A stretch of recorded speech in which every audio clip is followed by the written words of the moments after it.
Hello everyone, I'm Ankit and you're watching StudyIQ IAS English channel. In our today's video, we'll be talking about the famous and notable operations that have been done by the Indian military. But why are we talking about Indian Armed Forces? Because if you look at the objective of Indian Armed Forces, it is to preserve and protect the India's constitution. So anything that endangers territorial integrity and sovereignty of India, anything that puts risk to India's citizen or it endangers India's interest, you can count on Indian Armed Forces for sure to defend India and its Indian interest.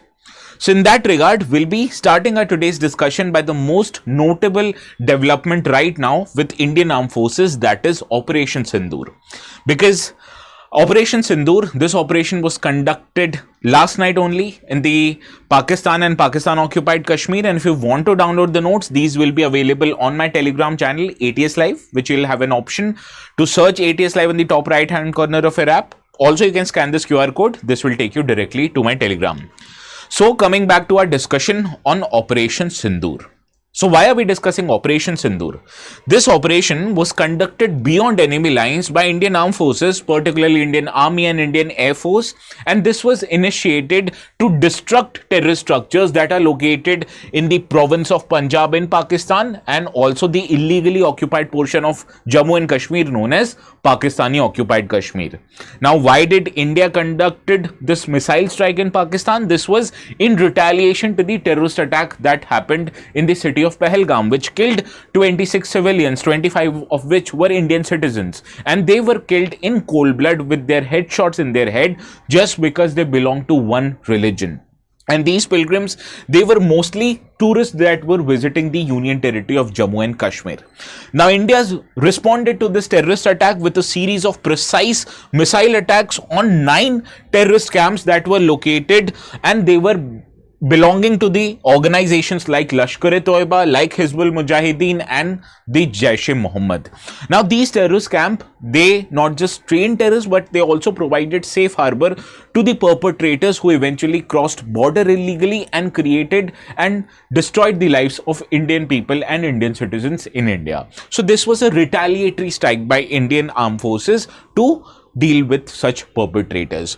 Now, this retaliatory strike was very much different because in the press conference which happened, the Indian Armed Forces and Indian government, it demonstrated the proof of such attacks in a press conference, and this was a series of responses that have been done by the NDA-led government to any terrorist attacks that have happened in the country. If you remember, terrorists struck an army camp in city of Uri in 2016, and Indian government, it retaliated it with by conducting what was known as surgical strikes.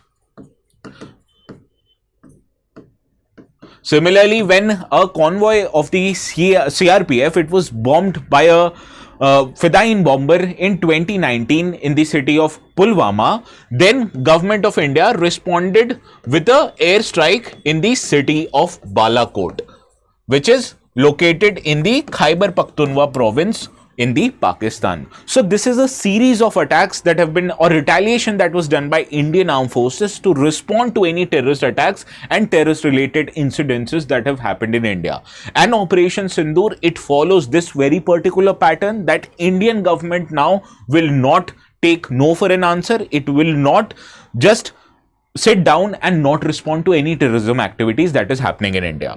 So in that regard, what brings my attention to it, that the press conference that was held by the Indian government, it was also very symbolic in nature. First was the name of the operation that was given, that is Operation Sindoor. Now, Sindoor is the Hindi term which is used for vermilion, which the married women in India, they apply on their forehead, and it is seen as a religious symbol that a woman is married. Now, when this terrorist attack in Pahalgam happened, it made sure that the terrorists killed only the males that were there, and most of these males were Hindus, and these males, they were husbands, they were sons, they were brothers of Indian women living in India. So this Operation Sindoor, the name of it was very much symbolic, that it said once you actually went against the very nature of the marriage by killing the husband, by killing the brother, by killing the sons of Indian women, so India will not sit behind. And also, if you look at the press conference, this press conference was led by India's Foreign Secretary, Mr. Vikram Misri. But in this press conference, there were also present 2 women officers of the Indian Army, that is Colonel Sophia Qureshi and Wing Commander Singh, she belonged to Indian Armed Forces. Both of them belong to Indian Armed Forces. Colonel Qureshi belonged to Indian Army and Wing Commander Vyomika Singh belonged to the Indian Air Force. So this highlighted that Indian daughters, they will not tolerate these kind of cowardice attacks which happens on India, and this is why this operation was quite significant. Now, understanding these operations, we also need to understand notable military operations that have been conducted by Indian Armed Forces right from the time India got independent. So we'll follow a very chronological sequence by taking examples of notable military operations that has happened in India since it got independent. So in our sequence, let us first start by understanding what is known as Operation Polo. Now this happened in 1948, and the goal of this operation, that Indian Armed Forces needed to formally incorporate state of Hyderabad into Indian Union. If you remember your post-India independence history classes, the ruler of that time of state of Hyderabad, that was Nizam. He was not agreeing to become a part of Indian Union. So Indian Armed Forces went to Hyderabad in September 13 to 18, 1948. It fought the Nizam's army and eventually was able to free the state of Hyderabad from the clutches of Nizam and incorporated formally the state of Hyderabad into the Indian Union. So this resulted into a resounding victory of the Indian Armed Forces, allowing the Indian Armed Forces to formally incorporate the state of Hyderabad in the Indian Union. So this was Operation Polo, which happened in 1948. Now let's come back to 1960s. Here we are talking about Operation Vijay, which was an operation conducted by Indian Armed Forces in the then state of Goa, which was under Portuguese control, right? And Operation Vijay was to free Goa from the clutches of Portuguese and incorporate it officially as a part of Republic of India. Now this was done in December of 1961, and the opposing parties were State of Portugal and Republic of India, and Indian Armed Forces won this battle and they were able to annex the Portuguese territories in India that were back Goa, Daman and Diu into India as a consequence of it, right? So this was Operation Vijay. Now let us come back to 1971. Here two operations are very significant. First is Operation Cactus Lily. Now in Operation Cactus Lily, also known as Meghna Heli Bridge operation, this was a pivotal military operation that happened during the 1971 war between India and Pakistan. Now this operation involved the soldiers from Indian Army and Indian Air Force, and they crossed Meghna River in then East Pakistan, which is now known as Bangladesh, and this was done to bypass a Pakistani stronghold in the cities of Ashuganj, and eventually Indian Armed Forces were able to reach Dhaka just because this Operation Cactus Lily was successful. Now the nature of this operation was very tricky because it was crucial for Indian Armed Forces to encircle Dhaka in order to make the Pakistani Armed Forces surrender and give up their arms, and therefore by securing its objective by crossing the Meghna River, it eventually was able to make Pakistani army surrender, and you will see that this was a decisive moment for India in the war in East Pakistan back in 1971. Very closely related to this war is probably the most famous operation of the Indian Navy, known as Operation Trident. Now this also happened during the 1971 war, which was a part of Bangladesh Liberation War, and it was India's first naval assault against Pakistan. Now this took place in December the 4th, on the nights of December 4th and 5th in 1971. In this operation, Indian Navy successfully damaged Pakistani vessels and facilities located in Karachi Harbour, which also included the first use of anti-ship missile in the South Asian region. Now, this operation resulted into crippling of the Pakistani Navy capabilities, particularly on its western sector, and this ended in a very resounding Indian victory, particularly for the Indian Navy.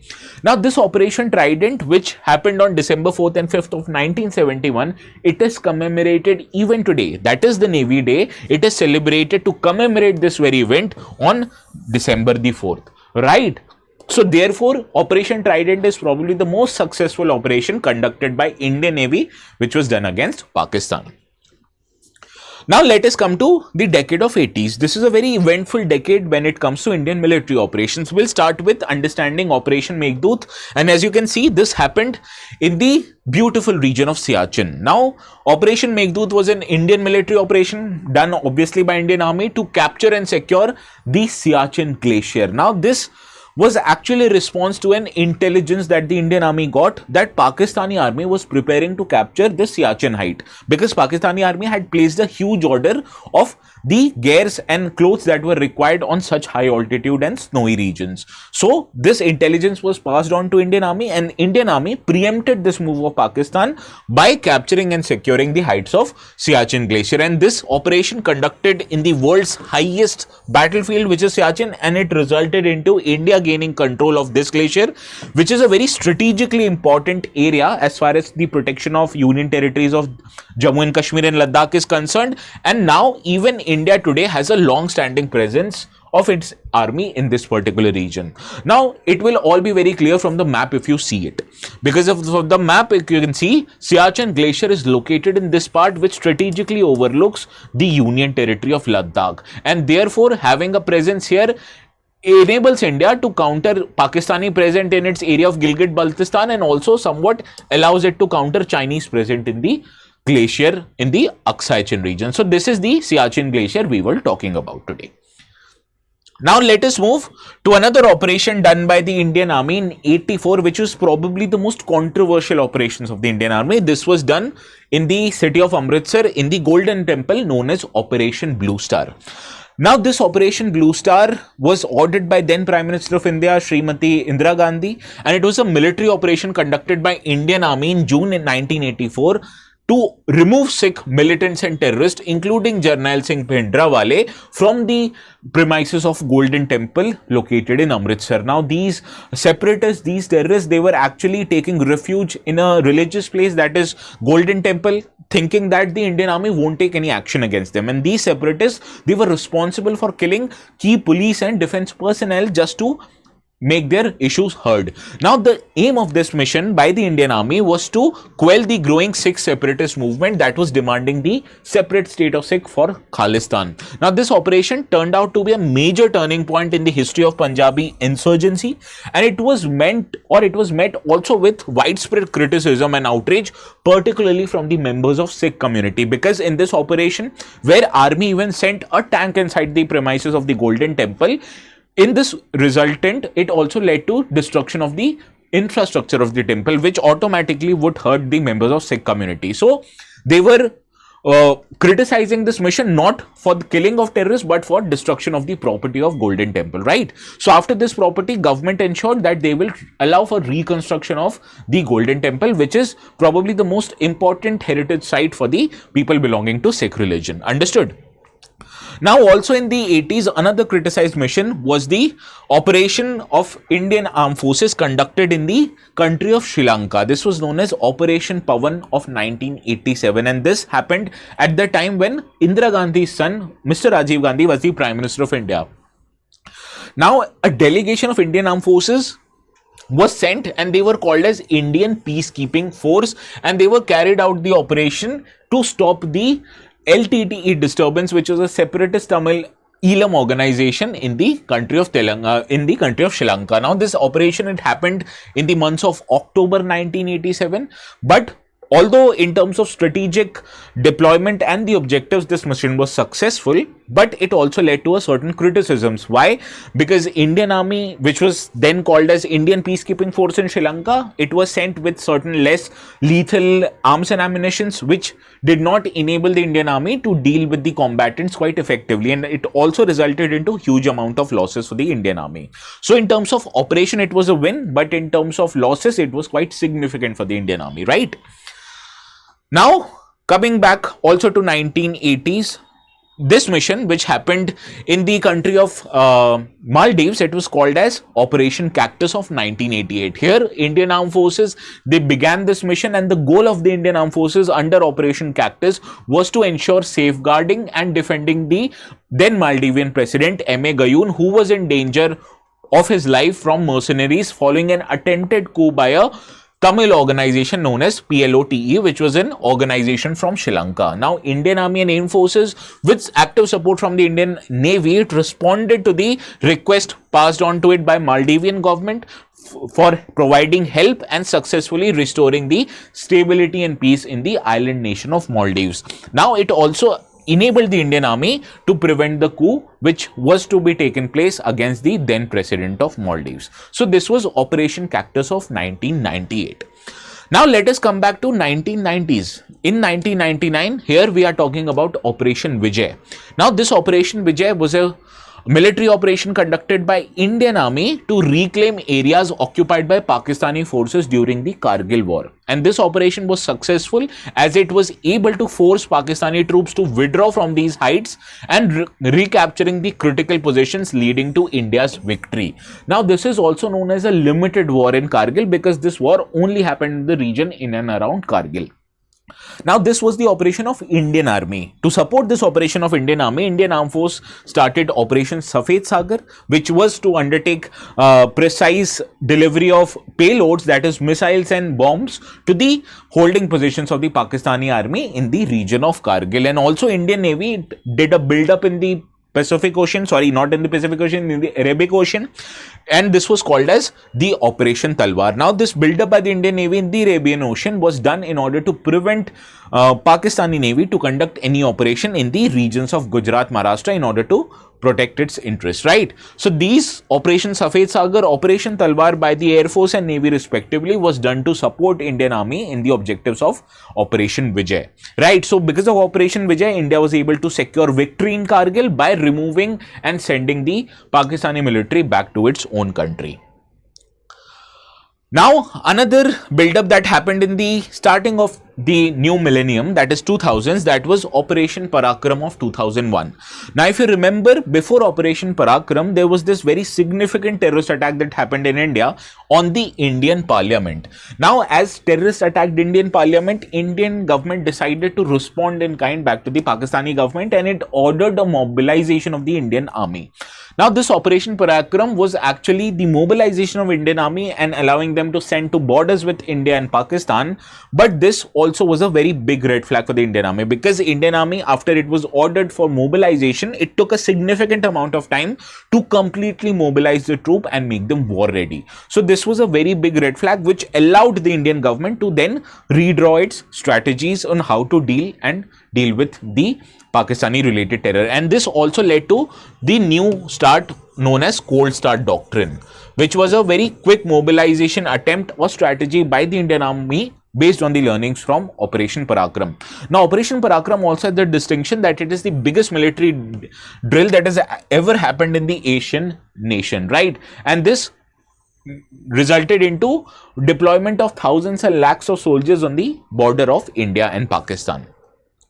Now, also India faced a very big terrorist attack, which was the biggest terrorist attack on Indian soil, and this happened in the city of Mumbai in 2008, and this was called as 2611.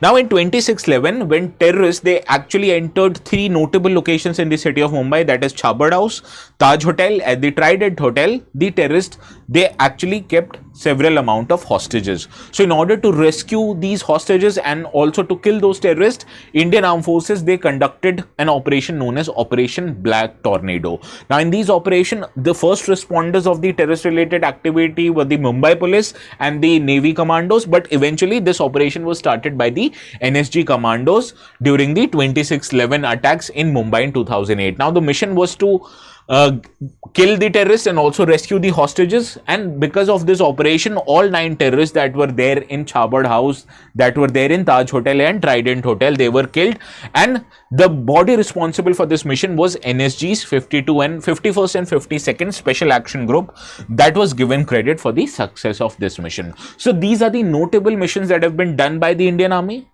Indian Armed Forces, and also by the Indian Air Force and Navy. So we have understood this. And if you want to download the notes for this session, these are available on my Telegram channel, ATS Live. So you can go to the channel, subscribe to it and download the notes. And this is all from my side. We'll see each other again tomorrow at 9. Until then, please have a very good night.